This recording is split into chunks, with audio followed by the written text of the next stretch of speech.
হেদায়েত পাই গেছেন আলহামদুলিল্লাহ। আপনার নাম কি? আমার নাম পাশা। আই যেতে আপনার নাম হেদায়েত পাশা। মাশাআল্লাহ। আমি তো জিকির করি আহিম হে আহিম হে আহিম হে। ওই তো কাস্টমার আইতেছে, কাস্টমার এটা পরীক্ষা করেন, আমি আপনার জন্য দোয়া করতে লাগি। আমি 100% পাস করব।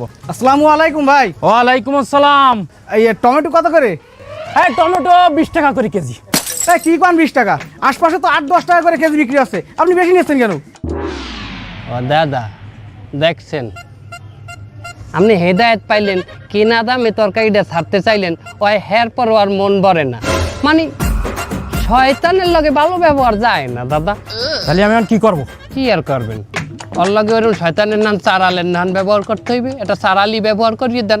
আরে গুণা নাই, এতে ভালো হবে। এই শয়তানের লগে যদি এখনই খারাপ ব্যবহার করেন, তাহলে ওই আর কোনো মানের লগে জুলুম করিয়ে কথা বলতে পারবে না। এই রোজা রাহে আমি মুখ খারাপ করতে চাচ্ছি না। শালার পর শালা মাদারি।